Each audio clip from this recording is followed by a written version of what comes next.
Digo, la idea es que podamos dar algunas herramientas de la nueva ley de alquileres, algunas cuestiones a tener en cuenta en el momento de formalizar un contrato, y por otro lado, una herramienta que es poco, que se conoce poco, pero que es muy importante, y que es un trámite que es gratuito, que es proteger a la vivienda familiar. En la gestión anterior, bueno, Matías y Martín formaron parte del Ministerio de Justicia en la gestión de Miguel Lifchit, y bueno, había un programa muy interesante que era justamente para que las familias puedan proteger su casa, que yo la nombraba mal, porque yo decía bien de familia, después yo te escuché que vos decís afectación a la vivienda, para, bueno, justamente resguardar este bien tan importante como es la vivienda propia. La idea es que, bueno, que los chicos cuenten tanto la ley de alquileres como cómo proteger nuestra vivienda propia, y que, bueno, ustedes se puedan ir con estos conceptos y darles herramientas, y bueno, y que sea un ida y vuelta, ¿no? Consulta y duda, la verdad que está bueno. En el Trébol se armó un ida y vuelta lindo, y estamos a disposición para escucharlo y, bueno, sobre todo para escuchar las herramientas que nos van a brindar los chicos. Así que gracias por estar, y bueno, gracias a ustedes también por venir hasta acá a dar esta charla. Bueno, ¿cómo andan? Buenas tardes, ¿todo bien? Bueno, primero, gracias a los Molinos, gracias a Lorena, y gracias por venir, que es tarde y que vamos a tratar de explicar con una charla amena lo que es afectación a la vivienda, lo que antes conocíamos como bien de familia, y la nueva ley de alquileres, con algunas cositas que fuimos viendo que pueden tener algunos beneficios, algunas dudas y algunas cuestiones nuevas que todavía no está muy difundido, que está bueno que lo vayamos sabiendo. Primero vamos a empezar a hablar lo que es la afectación a la vivienda, lo que es el viejo bien de familia.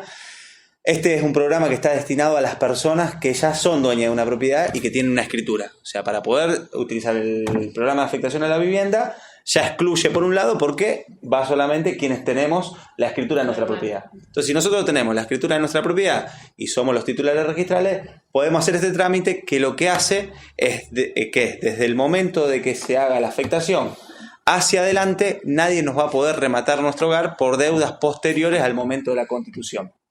Un ejemplo, yo hoy hago la afectación a la vivienda, hago el trámite ante el registro de la propiedad inmueble y la semana que viene tengo un juicio laboral con un empleado de mi fábrica, del campo, del negocio. Ese juicio laboral, cuando tengo una sentencia que me dice que pague tanta plata, no va a poder hacer que me rematen o que me embarguen mi casa si está afectada al bien de familia. Otro ejemplo es si tengo un accidente de tránsito. Yo hice la afectación a la vivienda hoy, tuve un accidente de tránsito la semana que viene y no tenía el seguro, no lo pude pagar. Ese juicio con respecto al accidente de tránsito no va a poder hacer que nos rematen nuestro hogar. Es un trámite muy sencillo que tiende a esto, a proteger nuestra vivienda para que tengamos la tranquilidad de acá hasta el día que no estemos más físicamente o el día que vendamos la propiedad, de proteger el bien muchas veces más preciado que tenemos, que es la vivienda. Ahora bien, ¿qué se puede proteger? Yo puedo proteger cualquier vivienda que tenga. Si yo tengo 5, 2 o 10 viviendas, puedo proteger una, siempre es una, de donde vivo. No importa que tenga muchas viviendas, pero siempre tengo que optar por una. Puedo proteger viviendas con destino familiar, una casa tradicional, un departamento. Puedo proteger, que esto es nuevo con el Código Civil y Comercial, puedo proteger viviendas que tengan destino mixto. Por ejemplo, yo tengo mi casa y adelante tengo mi verdulería, mi lotería, mi negocio comercial, mi kiosco. También se puede proteger, y podemos proteger las viviendas que tengan destino rural. Vivo en el campo, tengo mi casa en el campo y lo que es la unidad productiva, no todo el campo. Si tengo 100 hectáreas no me va a proteger todo, pero sí la parte donde está mi casa y las hectáreas alrededor de mi casa va a proteger para que no me la puedan rematar. ¿Qué cosas no va a proteger la afectación a la vivienda? Todas las deudas anteriores al momento que hicimos la Constitución. Si tengo una hipoteca, un embargo o un juicio que ya venía en marcha con anterioridad, no me va a proteger esta protección respecto a estas deudas anteriores, sí las nuevas. ¿Y qué otras cosas no va a proteger? Si yo, por ejemplo, tengo mi vivienda, hice el bien de familia y tengo hijos y tengo un juicio de alimentos porque no le pago los alimentos a mis hijos, ese juicio de alimentos, obviamente por una cuestión de supervivencia y que los alimentos son súper importantes, va a hacer que mis hijos me puedan embargar mi propiedad para que la mamá o el papá, según quien tenga la potestad del chico o de la chica, que me embargue la propiedad. O sea, una cuestión súper de sentido común, las excepciones. O sea, la cuestión de alimentos Cuestión de impuestos, tasas municipales o API o impuestos municipales o provinciales de la vivienda, eso también me pueden embargar. Si no pago el API me pueden hacer un juicio y por más que tenga el bien de familia me lo pueden rematar. Y lo último que no está protegido, si tengo mi casa en bien de familia, fui al corralón, compré ladrillos, esos ladrillos lo puse en mi casa y no le pagué al dueño del corralón. Al no pagarle y haber hecho una mejora en mi propia propiedad, el hombre del corralón sí me puede rematar la casa. Son las únicas 3 posibilidades que no procede la protección. Después en todo lo demás procede la protección. O sea, nos demuestra que vamos a tener una protección muy fuerte y muy firme. ¿Cómo son los requisitos para hacer la afectación? Un trámite muy sencillo.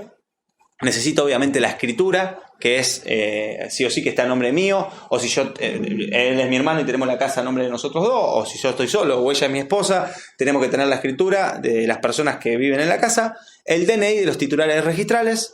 Si pongo de beneficiario a mi hijo, a mi hija, a mi abuela, a mi mamá, o hermanos o sobrinos, el DNI de ellos y su partida de nacimiento, un API, que no hace falta que esté pago, y este formulario que es un acta de constitución. Todo esto que es sencillo, o sea, si lo vemos, después nosotros dejamos bien los requisitos, pero son papeles muy sencillos que tenemos en nuestra casa.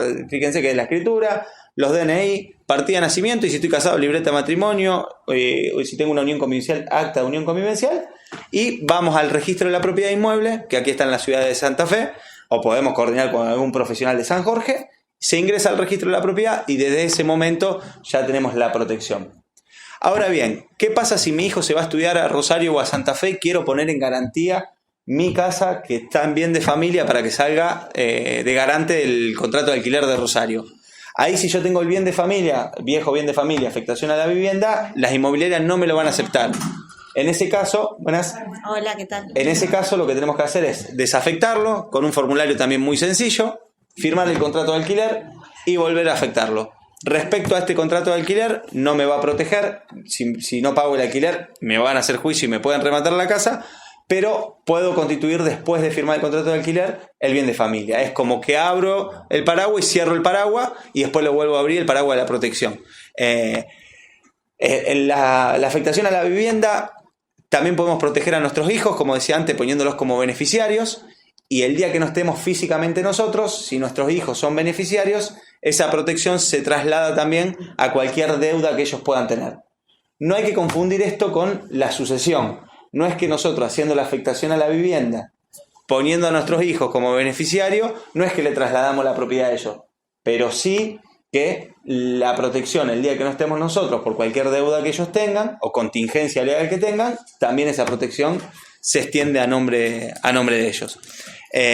Como ven, es un trámite súper sencillo. Antes era muy complejo porque si no teníamos declaradas las mejoras de nuestro terreno con plano nuevo y venía en el API baldío, no se podía hacer el trámite. Nosotros lo que hicimos es a través de una declaración jurada.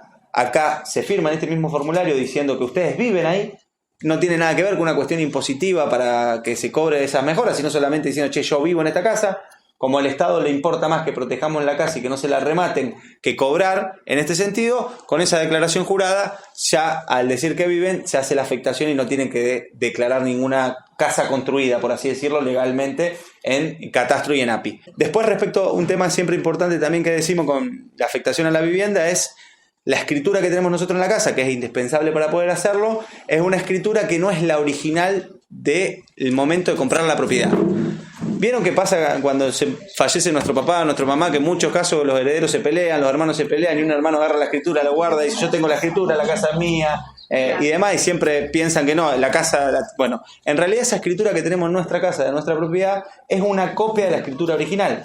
La escritura original está guardada en el archivo protocolo del Colegio Escribano de Santa Fe Ciudad. Acá, este departamento va a Santa Fe Ciudad. Entonces, si perdimos la escritura, o si la escritura no la encontramos, lo único que se hace es pedir un segundo testimonio, que nos va a dar una copia de esa escritura. Se inscribe ese segundo testimonio en el registro de la propiedad, que lo pueden hacer a título personal de ustedes, y esa escritura que se perdió ya no tiene validez y ya está. Esto también lo digo porque es bueno saberlo. El segundo testimonio sale 700 pesos en el archivo protocolo y la inscripción en el registro sale 1.000 pesos. O sea, con 2.000 pesos solucionan el problema si perdieron la escritura. Yo pregunto, ¿la afectación de vivienda es lo mismo que se hace antes como bien de familia, lo mismo. Lo inicié también con Defensoría, Ajá. Santa Fe y todo, pero no me quedó claro una cosa, Sí. porque yo no recuerdo, o sea, yo tenía que haber llevado también un DNI de mis hijos para... Si lo querías poner como beneficiario. Y si no, se puede hacer. Lo puedes agregar, ¿sí? Se puede agregar, Vas al registro y se agrega, decís yo, hay un formulario puntual, te van a hacer el mismo formulario y te dice, agrego lo... Tengo que ir a Santa Fe. Y no sé si la Defensoría lo está haciendo para agregarlo, la verdad no lo sé. Nunca lo pasé. Una vez que lo contesté, Generalmente sí, lo hace todo junto. informo que pueden designar. Yo tendría que dar, pero quiero preguntar, viste, ya que estoy, Sí. pero por ahí Lo hice, agregás. entonces No, lo podés agregar, si no tranquilamente, porque ¿qué pasa? Yo hago el bien de familia hoy. Sí. Tengo 2 hijos el día de mañana. Perdón, si lo hiciste tiene que estar en el... En el formulario. No, pero cuando te dan el bien de familia, no es Es una que escritura, no, no sé. te dan un sello atrás y tipo va a tener copia del formulario porque en realidad lo que se hace es un sello en la última hoja en el concuerda y toda la información está en el registro.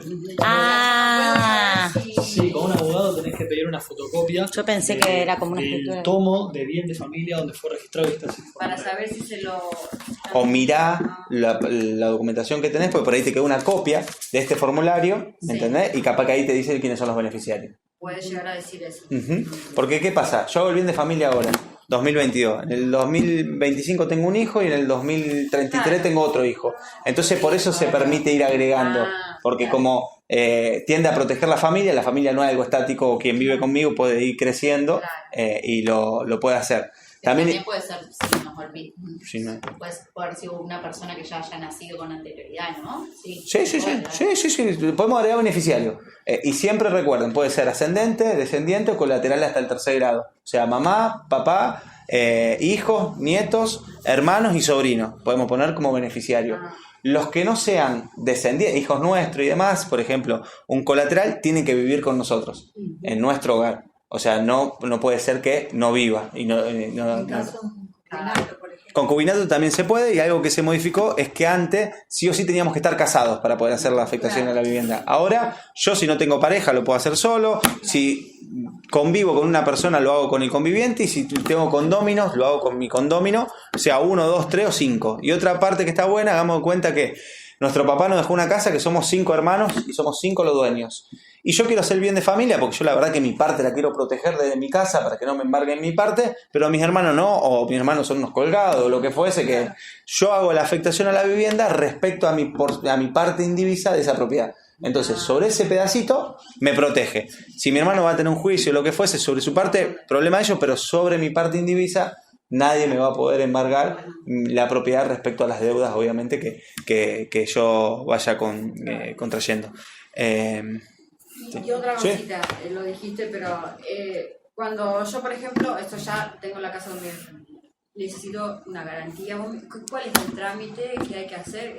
Desafectación, que también lo podemos hacer con... Es igual, es un formulario que es muy similar, es desafectación al régimen de bien de familia, ¿Y se hace igual. No sé si ustedes lo hacen acá o no. Sí, igual, se certifica la firma, es igual, lleva los mismos requisitos, se presenta, te va a desafectar. Lo que puedes hacer automáticamente, una vez que lo desafectaste, volverlo a afectar. Pones en garantía y lo volvés a afectar. Respecto a este contrato, a este pedacito, no te lo va a proteger. Si no pagas el alquiler, te va a hacer un juicio y puede venir. Sí. Pero volvés a ponerlo. Y eso, todo eso, desafectar, afectar, que eso todo se hace acá, allá. Acá lo bueno que usted tiene en San Jorge es que a través de la Defensoría lo pueden hacer a los formularios. Lo que tiene que ver cómo llevarlo. Por ahí le paga a un gestor que te lleve la carpetita y que lo ingrese al registro de la propiedad. Y de esa manera lo tenés. Y lo último, como para que no se haga tarde y poder verlo de la afectación a la vivienda, hay una cosa está muy buena que se llama la subrogación del bien de familia. Yo tengo el bien de familia, la afectación a la vivienda hoy. Vendo la casa, un ejemplo, la vendo $100.000. Vendo la propiedad, me voy a comprar una nueva casa, pero todavía no encontré la nueva casa. Pero yo ya la vendí porque era una propiedad que tenía en afectación a la vivienda, pero me voy a vivir a la casa de mi viejo, me quedó una casa libre, estoy viviendo en otro lado. Esa plata que cobré, la voy a poner en el banco, un ejemplo. Y la afectación, si yo pongo en el cuerpo de la escritura que subrogo el dinero y que me voy a comprar otra vivienda, la plata líquida es el único caso que pasa de la protección a un inmueble concreto, se traslada transitoriamente a la plata, o sea, esa plata que tengo en el banco no me la van a poder tocar. Si me están buscando mi informe en dominio porque tengo dinero y ven que tengo dinero disponible y me quieren embargar esa cuenta, yo le demuestro al juzgado que con la escritura trasladé la protección, entonces esa plata que está en el banco no me la van a poder tocar. Pero lo que tengo que hacer en un plazo razonable, por lo general no más de un año, es trasladar esta plata que tengo en el banco a comprar la otra casa. Y eso está bueno. Y también la subrogación concreta, de bien a bien. Hago una permuta de propiedades, yo tengo esta casa con bien de familia, cambio esta propiedad por esta y traslado el bien de familia con la fecha para atrás a esta nueva propiedad. Esto también está bueno saberlo porque lo podemos hacer. Y lo mismo para nuestros herederos. El día que son herederos, si está la afectación a la vivienda, pueden trasladar, una vez hecha la declaratoria, si hay partición, por ejemplo, pueden trasladar la afectación de la vivienda a la titularidad de los nuevos herederos con la fecha que nuestros padres han constituido la protección a la vivienda. Entonces, son mecanismos muy, muy sencillos, muy fácil de hacerlo, pero para continuar esta protección. Y más que nada, en momentos de crisis económica que hay ahora, que muchas veces por ahí sin querer, sin saber, como fuese, nos hacen estafa digital, estafa inmobiliaria, nos sacan crédito que no sabemos, nos hacen firmar pagaré por desesperación, nada. Entonces siempre recomendamos que nuestra vivienda tratemos este trámite porque hay mucho tipo de estafa que nos generan deudas económicas con posteriores juicios y en muchos casos involuntarios. Entonces de esta manera eso hace que nos quedemos tranquilos que si pase lo que pase, vamos cuidando lo que es nuestra propiedad. No sé si tiene alguna duda con... Yo voy a hacer una pregunta. Sí. Yo tengo mi casa, tengo plano, escritura, todo, pero hice la primera parte y después hice como un departamentito atrás. Sí. Está todo en el mismo terreno. Sí. ¿Le afecta algo? Yo tengo tengo... Dos casas en un lote. Lo importante es así. El registro de la propiedad ve lo que dice el cuerpo de la escritura y ve lo que se informa con respecto a la escritura. Si es un lote, yo haga en el mismo lote 1, 2, 3 casas, no va a pasar nada porque el bien de familia, la afectación se va a hacer igual. Ahora bien, como te digo esto, si vos tenés un juicio y es un abogado que dice, che, no, pará, la casa, él vive en la casa de adelante, pero la casa de atrás tiene un departamento que los alquila y vengo con un escribano y te lo constato y te hago un juicio, lo podés llegar a perder. En términos papeles no tenés ningún problema, se hace la afectación igual y ahí queda. Antes, mirá lo que nos pasó también en su momento. Cuando empieza la afectación, el Código Civil y Comercial en el 2015, nosotros sacamos una DTR, que es la disposición técnico registral, de cómo hacer este trámite, cómo bajarlo al trámite, a la práctica. ¿Qué nos pasaba? Veíamos que era lote A y lote B y la casa estaba entre los dos lotes, porque habían construido en los dos lotes. Y el Código Civil te dice bien de familia, afectación a la vivienda, y era muy estricto. Antes era un lote 1 y no se podía hacer. Entonces nosotros, ¿qué hicimos? Sacamos una DTR que si vivís tenés dos lotes, que en realidad por código no se podría porque ya tenés dos lotes, pero tu vivienda está un poquito acá y un poquito acá, la mitad de cada lado. La protección te abarca los dos lotes y te abarca tu vivienda. Entonces, como tomamos un criterio amplio a la protección, esto fue una decisión política nuestra, de decir, bueno, ¿qué queremos con esto? Bueno, se protege una vivienda, si tiene dos lotes, que por ahí son dos lotes de bajo valor, bueno, no quiere decir que tenga dos lotes, que va a salir $70.000 cada lote, pueden ser lotes de $10.000 cada lote, y la vivienda está en el medio, entonces se tomó esa postura y se hace la protección. Lo mismo con el impuesto de API que decíamos antes. Antes, si en el API no figuraba baldío, no se podía hacer la afectación. Ahora no importa que vos declares las mejoras. Si el API dice baldío, el formulario tiene una declaración jurada que vos tenés que declarar bajo juramento que vos vivís ahí. Al declarar eso, ya la responsabilidad es tuya de que vos vivís ahí, y para el Estado es importante eso, y ya con eso podemos hacer la protección de la vivienda. Bueno, vamos a hablar un poquito de lo que fue la ley de alquileres. La ley esta que empezó a regir a partir del 1 de julio de 2020, estamos en plena pandemia. En marzo fue la pandemia, en julio empezó a regir esta ley. Modifica los artículos del Código Civil que hablan sobre alquileres. Generalmente todos estos artículos están tratados en la parte del Código Civil, y esta nueva reforma viene a modificar varios artículos que eran estructuras esenciales de esta ley. Hablo de la vigencia, empezó el 1 de julio en adelante, o sea que se aplica hasta todo lo que vamos a decir para todos los contratos locativos o de alquileres celebrado a partir del 1 de julio en adelante, o renovaciones de contratos viejos, pero que caigan del 1 de julio en adelante. Yo tenía un contrato que ya venía, pero venció, lo quiero renovar, bueno, pero si lo quiero renovar después del 1 de julio del 2020, en adelante se aplican todos estos artículos. Lo más probable es que hoy se apliquen en casi todos los alquileres que veamos dando vuelta, salvo algún alquiler viejo, quizá algún comercial que haya quedado por 12 años, 15, 20 años, un alquiler viejo. Bueno, lo primero que vamos a hablar que trae esta ley aparejada es el plazo. Se cambia el plazo mínimo. El plazo mínimo antes se veía muchos contratos de 2 años, ahora es de 3 años, no se puede hacer un contrato de menos de 3 años. Hay algunas excepciones que son muy particulares, por ejemplo, para sedes de embajadas, consulado, que los tiempos son distintos. O por ejemplo, claro, no, sí. Eso dice el código. O por ejemplo, sí, alquileres de hospedaje, que son en menos de 3 meses, que vos alquilás para fines vacacionales, como puede ser Airbnb o un alquiler a alguien que vaya por ahí a la ciudad se quede 15 días en una vacación. Entonces eso no se aplica a todo lo que es el plazo mínimo, pero si no para todo lo que es contratos, sea cual sea el destino de habitacional o comercial, el plazo mínimo es de 3 años. Sí, te hago una consulta. Sí. En el caso de que, por ejemplo, que acá en San Jorge está sucediendo mucho, que vienen empresas de afuera que están trabajando en el frigorífico o, bueno, en distintos lugares, y por ahí no necesitan ni 3 años ni 1 año, ni intermedio. ¿Para qué vienen? Para la obra. Para trabajar en obra, sean supervisores, obreros, lo que sea. Sí. Si pasa los 3 meses, se interpreta que que es el plazo mínimo 3 años. Si es menos de 3 meses, se puede hacer el temporario que no se aplica esta ley.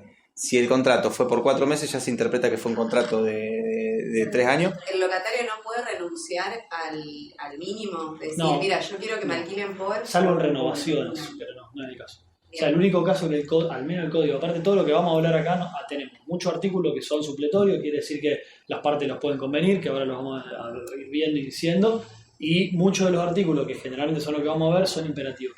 Pero el plazo mínimo fue un artículo imperativo, o sea que no se puede. El único caso que el código plantea con posibilidad de renuncia es cuando vos venís ya y renovás. Pero yo ya hice un contrato de 3 años, se me venció, tengo que renovar. Si estoy en tenencia de la cosa, dice el código, o sea, yo estoy todavía alquilando, puedo firmar otro contrato por menos de los 3 años, pero porque yo ya vengo de otro contrato viejo. O sea, uno de 2 y en total tendría 5 ya en tenencia de la cosa. Pero no de inicio alquilar por menos de 3 años. Ahora bien, como muchas cosas que vamos a hablar ahora en la charla, ¿el contrato vos lo podés hacer por 2 años? Sí. ¿Es legal? No. O sea, si vos querés ejecutar alguna vez ese contrato o vas al 3er año y el locador, vos te querés quedar y el locador te quiere aumentar mucho el costo y vos no estás de acuerdo, se entiende que fue celebrado por 3 años. Si va un juez, el juez va a mirar y va a decir, no, mira, la ley dice un plazo mínimo 3 años, lo hiciste como quisiste, fue bárbaro. Claro, porque en el inicio estaban de acuerdo las partes y en el transcurso del tiempo se conocieron. A ver, en un partido de fútbol vos no le podés pegar una patada en el pecho al contrincante. Puede pasar. En realidad sí, lo podés hacer, te vas a sacar una roja. Bueno, este es lo mismo, vos el contrato lo podés hacer por 2 años. Mientras las partes después ninguno se queje ni pase nada, bueno, fue una contratación. El tema que te dice la ley, si alguna de las partes quiere ejecutarlo, el juez va a mirar bajo esta perspectiva, si no, mínimo son 3. Luego el código empieza a cambiar algunos artículos respecto a las obligaciones del locador y las obligaciones y las cargas del locatario.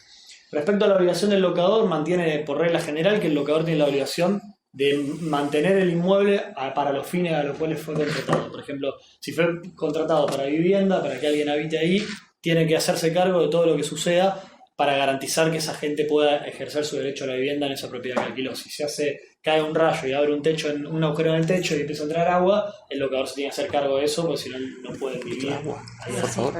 Ahora, el locador está a cargo de todas aquellas que tienen que ver con lo estructural de la vivienda. Por ejemplo, una red de un tendido eléctrico que va por adentro de las paredes. Si hay algo de eso que estalló, se rompió, hizo cortocircuito, no se puede utilizar, se tiene que hacer cargo del locador. También los casos fortuitos, como dije antes, cae un rayo de una tormenta, rompe un agujero en el techo o una ventana, son cosas que no tienen que ver con el mantenimiento cotidiano y el desgaste de la propiedad por el uso cotidiano. Entonces todo lo que exceda al desgaste del mantenimiento cotidiano ya le corresponde al locador hacerlo.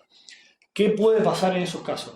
Si lo que hay que arreglar es la reparación, es algo urgente, algo que no se puede esperar, el locatario le transmite al locador en 24 horas para que le responda que tiene que hacer el arreglo de la reparación.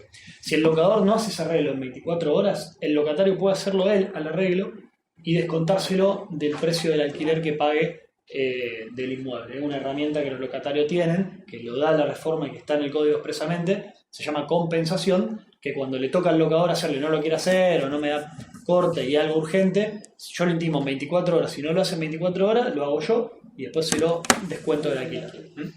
Si la reforma que hay que hacer está a cargo del locador, pero no es algo urgente, es algo que puede esperar y demás, el código le da 10 días para que responda. Si dentro de los 10 días no responde, lo mismo. Lo puedo hacer yo como locatario y lo descuento después por compensación. Presentando una boleta de lo que hiciste, del gasto de por medio y demás, y la notificación de que no te costó. Lo importante, que lo vamos a ir ahora, es que dentro de unos artículos que están casi al final, se permiten las notificaciones vía mail, electrónica. Entonces, de esa manera, en los contratos recomendamos que fijen su casilla de mail o correo electrónico, y de esa manera todas estas notificaciones y problemas que se vayan dando se pueden hacer vía casilla de mail y son fehacientes como si fueran cartas documento, y no se gasta en carta documento que salen como 1.200 pesos cada una, y el tiempo que manda el correo. 1510. 1510. AR. La carta documento más cara. Ahí estamos. Aparte el aviso de retorno que cuando te llega, y si estamos hablando de plazo de 24 horas, son temas. Bien. Cargas que el locatario debe afrontar. O sea, el locatario, lo que dice el código, también que cambió un poco esto, tiene que afrontar todas aquellas cargas que tengan que ver con el destino de la cosa locada, pero no con la cosa en sí, que eso pasa a cargo del locador. Por ejemplo, un ejemplo práctico, el API, el impuesto inmobiliario. El impuesto inmobiliario, con la nueva reforma del código, es a cargo del locador porque es un impuesto que grava a la propiedad. Y la propiedad es del propietario, es del locador, entonces el API está a cargo del locador ahora. Antes, en la ley vieja, todo lo que era impuesto, todo sin discriminar nada, lo pagaba el locatario. Hoy en día, lo que grava la propiedad, no. Sí hay una discusión con las tasas municipales, porque las tasas municipales no son impuestos, son tasas, y no gravan a la propiedad en sí, sino que gravan un servicio que hace la municipalidad respecto a la limpieza, la iluminación y demás. Entonces, eso sí estaría a cargo del locatario como parte impositiva, como así también el resto de los impuestos que tienen que ver con servicios, por ejemplo, el agua, claro, todo lo que tiene que ver con la utilización de los servicios que se brindan. Entonces, hablamos un poco de eso, y después el tema de las expensas. Si son departamentos, generalmente hay gastos comunes y expensas, y todo lo que son las expensas ordinarias las tiene que pagar el locatario, no así las extraordinarias, que tiene la misma lógica que con los impuestos y con las reparaciones, que son aquellas que hacen al bien en general. Por ejemplo, reparaciones reparaciones de la edificación en general, del espacio común, pintura del hall de ingreso, o si se pusieron sillones en el hall de ingreso son todas cosas que después quedan, independientemente de si vos estás alquilando como locatoria, te vas o te quedás. Entonces, todo eso que tiene que ver con extraordinario u ordinario es locador o locatario. Lo que sí que es una herramienta que surge no de esta ley, sino de la ley de defensa del consumidor. El locatario tiene la posibilidad, tiene el derecho de requerir al locador o a la inmobiliaria, si lo quiero por inmobiliaria, que detalle, o al administrador de consorcio, en este caso que es quien hace las expensas, cuáles son las expensas ordinarias y cuáles son las extraordinarias, para no andar haciendo lío. Y eso surge de la ley del derecho a información, que viene de la ley de defensa del consumidor. La información tiene que ser clara y precisa, y quien administra el consorcio y cobra la expensa y demás me tiene que decir de forma clara y precisa cuáles son las extraordinarias que las tiene que pagar el locador y cuáles son las ordinarias que las tiene que pagar el inquilino. Respecto a corredores inmobiliarios, lo que dice el código de la nueva reforma es que sí o sí, para cobrar comisión, tienen que ser matriculados en el colegio de corredores inmobiliarios. Antes había muchos intermediarios que daban vuelta y cobraban comisión por el contrato y demás, y no eran profesionales, ni eran matriculados, ni eran corredores. Y en este caso sí, el código lo incorporó en su texto específico del Código Civil, que para cobrar comisión tienen que ser corredores. El costo de la comisión varía porque no está en el código. Depende de cada lugar, cada circunscripción. Al menos en Rosario generalmente cobran el 5% del valor total del contrato.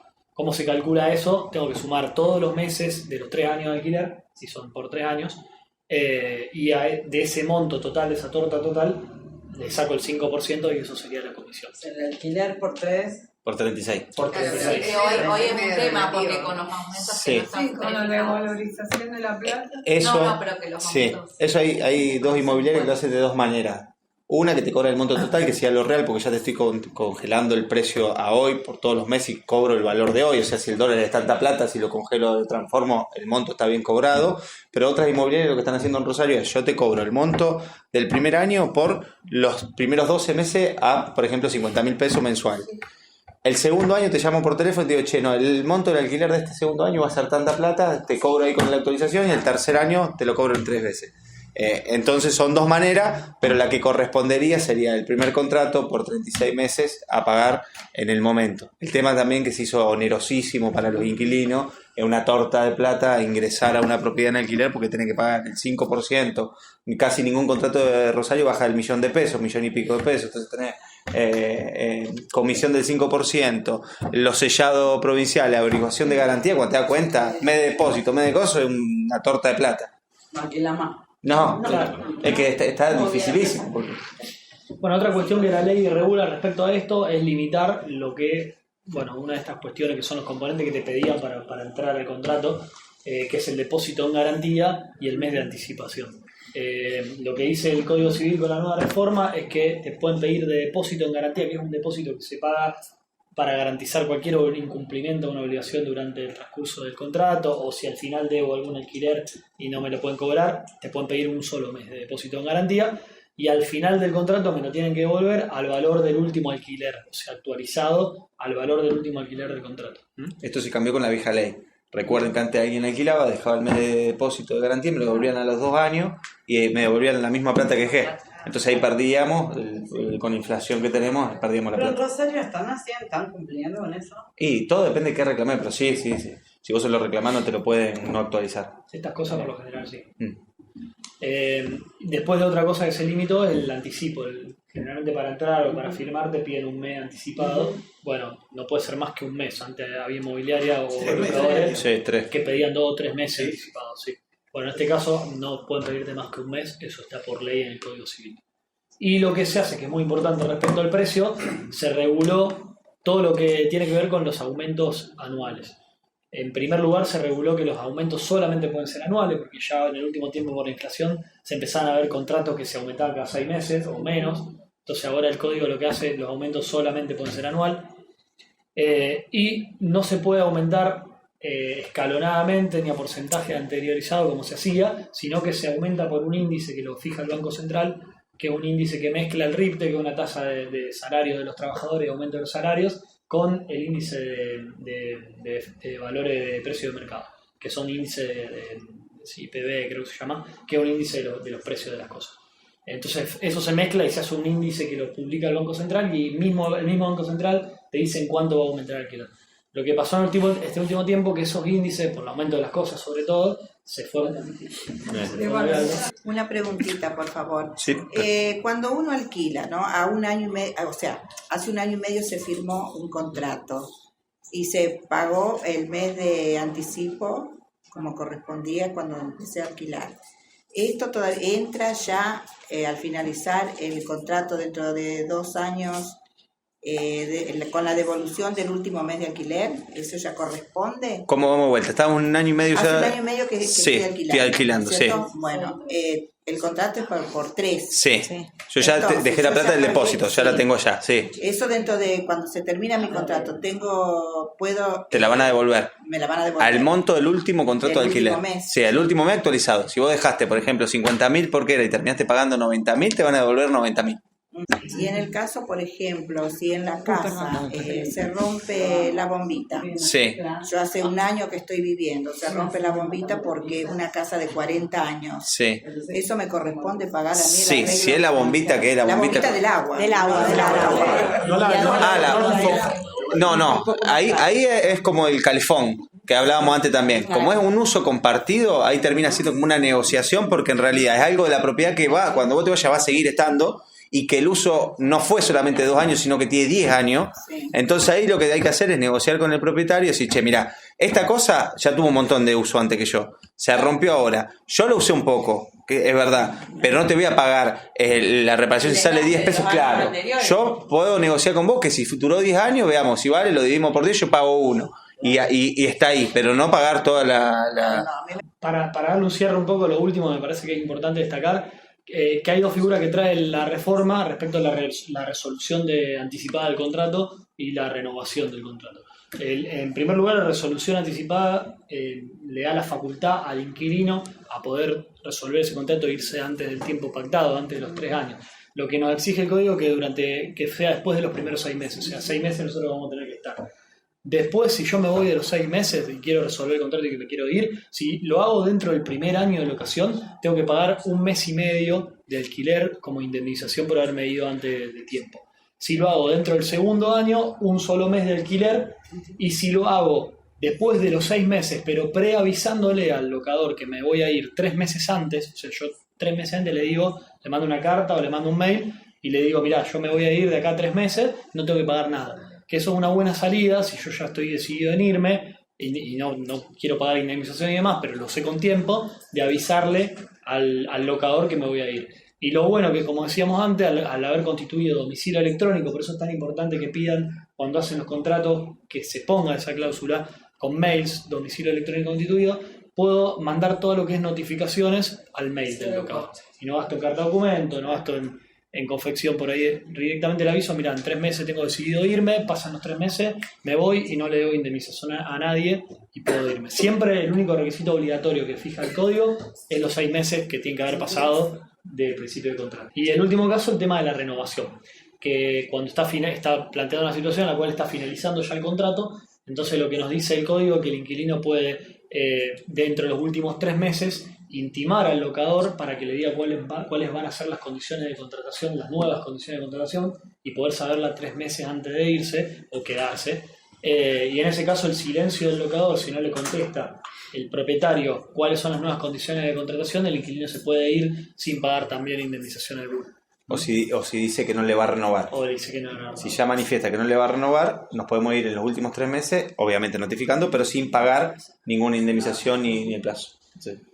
Perdón, bueno, señor, y en el caso de que uno tenga una vivienda, la tiene alquilada, hay gente viviendo, y la vivienda se vende al año de que está el inquilino, ¿qué debe pagar el propietario? No puede. O sea, ahí tiene que ser sí o sí con la voluntad del inquilino. Si el inquilino se quiere ir y llegan a una compensación económica y voluntariamente ustedes lo hacen, bárbaro. Si el inquilino dice, yo firmé por 3 años, me quiero quedar los 3 años, no lo podemos sacar. Por más que se ponga... No, porque el código no da la posibilidad de la rescisión de los propietarios. Solamente da la posibilidad del inquilino, pero no de los propietarios. O sea, ahí sí va a depender de cómo negocien con ellos. Y si ellos dicen, che, no me quiero ir, no lo podemos sacar. Bueno, lo último que exige la nueva reforma es que los contratos sean registrados ante la FIP. Eso es un requisito nuevo, se hace mediante la página. El código lo pone como obligación del locador, la obligación es del locador, pero si no lo hace el locatario lo puede hacer y puede registrar y anunciar ante la FIP quiénes son las partes, cuánto se paga de alquiler, cuál es el monto y demás. ¿Qué consecuencia trae no hacerlo? Económica de nada, ninguna, pero sí, si yo el día de mañana necesito ejecutar ese contrato por algún incumplimiento ante un juez y decirle, mira, no me están pagando el alquiler o nada, el juez me va a pedir que esté lo sellado primero y me va a pedir que esté registrado ante la FIP. Y si no está registrado ante la FIP, se impone una multa al locador por no haberlo registrado, porque la obligación era él de registrar. Le sale más caro. Exactamente. Así que es también otra de las modificaciones que trae la nueva reforma del código en respecto al alquiler. Bueno, yo les quiero agradecer este rato, este tiempo, agradecerle a los chicos también por la buena onda, por venir a contarnos y a explicarnos, que la verdad que es muy importante conocer tantas cosas. Agradecerles a todos que se hayan tomado un rato de su tiempo para venir acá a compartir. Ojalá, podamos articular algunas cosas para que sean trámites más simples y quedamos a disposición también de ustedes. Para lo que necesiten, para las dudas que tengan, para lo que sea, estamos a disposición. Así que muchas gracias y gracias a ustedes. Gracias.